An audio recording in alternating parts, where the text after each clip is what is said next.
चलिए स्टूडेंट, हम लोग क्वेश्चन नंबर 8 को हल करते हैं। देखिए क्वेश्चन नंबर 8 में क्या कहा जा रहा है, आप लोग क्वेश्चन को पढ़िए। इसमें कहा जा रहा है समांतर चतुर्भुज ए बी सी डी की बढ़ाई गई भुजा AD पर स्थित E एक बिंदु है तथा BE भुजा CD को F पर प्रतिच्छेद करती है। दर्शाइए कि त्रिभुज ABE क्या है, समरूप है त्रिभुज CFB की। चलिए हम लोग इस प्रश्न को हल करते हैं। देखिए सबसे पहले में क्या करना क्या है, समांतर चतुर्भुज ABCD की बढ़ाई गई भुजा। तो सबसे पहले में समांतर चतुर्भुज ABCD ड्रॉ करना पड़ेगा। तो चलिए हम लोग समांतर चतुर्भुज ABCD खींच लेते हैं। तो स्टूडेंट ये हमारा समांतर चतुर्भुज हो गया, ठीक है। अब ये जो समांतर चतुर्भुज है इसको आप नाम दीजिए। नाम क्या देना है, देखिए ABCD नाम देना है। ABCD हमने इसको नाम दिया। ABCD की बढ़ाई गई भुजा AD, बढ़ाई गई भुजा AD, तो A हमारी भुजा क्या है, AD है। इस AD भुजा को आपको क्या करना है, बढ़ाना है, तो बढ़ा दीजिए। AD पर स्थित E एक बिंदु है, तो यहाँ पर हमने एक बिंदु ले लिया, ये बिंदु क्या है, E है। तथा B भुजा, अब B देखिए जब हम लोग B को E से मिला देंगे तो हमें जो भुजा भुजा मिलेगी वो हमारी क्या हो जाएगी, BE हो जाएगी।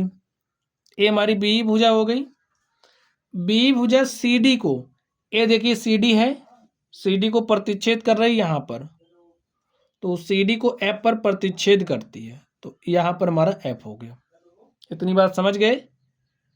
अब दर्शाइए कि हमें दिखाना है। चलिए लिख लेते हैं जो जो दिया है। दिया है समांतर चतुर्भुज, समांतर चतुर्भुज ABCD की बढ़ाई गई भुजा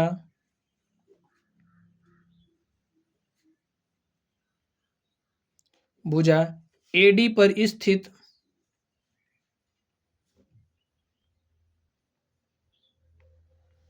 AD पर स्थित E एक बिंदु है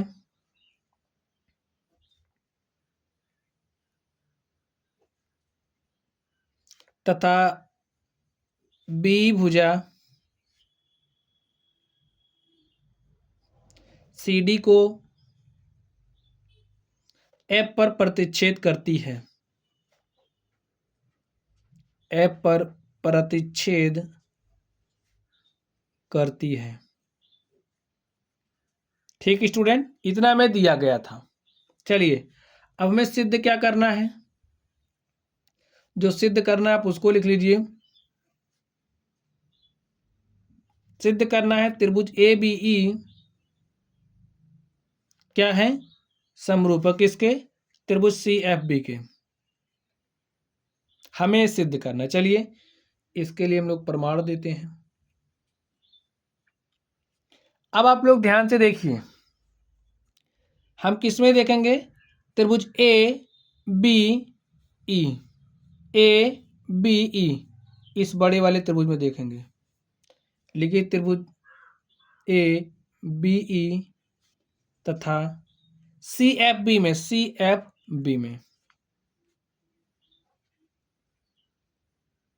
अब स्टूडेंट इसमें आपको क्या मिलेगा बताइए, हमें तो समरूप सिद्ध करना है, और समरूप सिद्ध करने के लिए जो भी हमारी कसौटियां हैं, 4 कसौटियां, और 4 कसौटी में से किसी एक कसौटी को दिखा दें तो एक त्रिभुज हमारा समरूप सिद्ध हो जाएगा।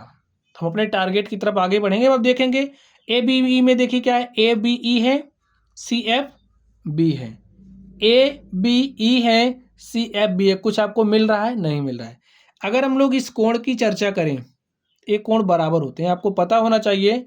जो हमारा समांतर चतुर्भुज होता है, समांतर चतुर्भुज के सम्मुख कोण बराबर होते हैं। यानी कि आप समझिए, अगर हमारे पास ए समांतर चतुर्भुज है तो ए वाला जो कोण होगा वो इसके बराबर, समांतर चतुर्भुज के गुण आपको पता होना चाहिए। ए वाला कोण इसके बराबर होता है, और जो ए वाला कोण है इसके सम्मुख ए ही कोण है, तो ए इसके बराबर, ए इसके बराबर होता है, इसके बराबर होता है। ये बात आपको पता होनी चाहिए। ए जो हमारा एंगल ए है वो बराबर हो जाएगा एंगल सी के, बराबर होगा एंगल सी के। और हम किस आधार पर लिख रहे हैं, लिख दीजिए समांतर चतुर्भुज के सम्मुख कोण बराबर होते हैं। इस आधार पर हमने लिखा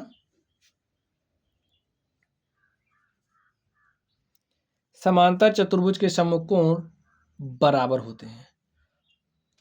अब स्टूडेंट आप लोग ध्यान से देखिए, अगर हम लोग बात करें इस वाले कोण की, तो ए वाला जो कोण है वो बराबर हो जाएगा इसके। चलिए अलग थोड़ा सा बना देते हैं इसको। तो जो हमारा एंगल बी है वो बराबर हो जाएगा एंगल एफ के। आप कहेंगे ऐसा कैसे हो गया?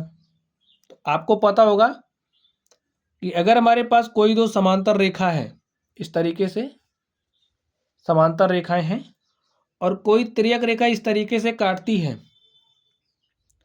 तो यहां पर जो एंगल बनता है वो इसके बराबर होता है। देख लीजिए, समांतर चतुर्भुज की सम्मुख भुजाएं समांतर होती हैं, तो ये इसके समांतर हो गया, और ये जो रेखा है ए बी और सी डी को प्रतिच्छेद कर रही, देखिए, तो यहाँ पर ये जो कोण है वो इसके बराबर हो जाएगा, क्योंकि एकांतर कोण है। लिख दीजिए एकांतर कोण बराबर होते हैं। इस आधार पर बराबर हो गया।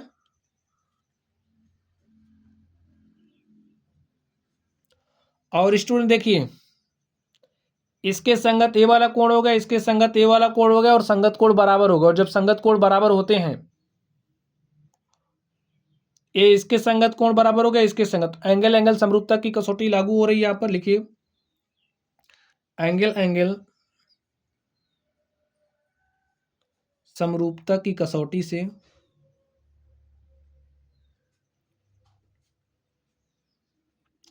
जो हमारा त्रिभुज ए बी ई है वो क्या है? समरूप है। किसके? देखिए ए बी ई समरूप है सी एफ बी के। और देखिए, मैं यही प्रूव करना था, हमें यही दिखाना था कि जो हमारा त्रिभुज ए बी ई है वो सी एफ बी के समरूप है। तो ए बी ई समरूप है सी एफ बी के। तो हमने स्टूडेंट इसको क्या कर दिया? प्रूव्ड कर दिया है। तो इस तरीके से ये जो हमारा क्वेश्चन था, क्वेश्चन नंबर 8, हमने इसको सॉल्व कर लिया है। तो चलिए गाइज, आप लोग पढ़ते रहिए। अगर आप लोगों को कोई भी डाउट हो तो आप लोग कमेंट बॉक्स में कमेंट करना। वीडियो पसंद आए तो वीडियो को लाइक कीजिएगा। चैनल पर नए हों तो चैनल को सब्सक्राइब करना, अपने दोस्तों के साथ शेयर भी करना। तो चलिए आप लोग पढ़ते रहिए। Thank you.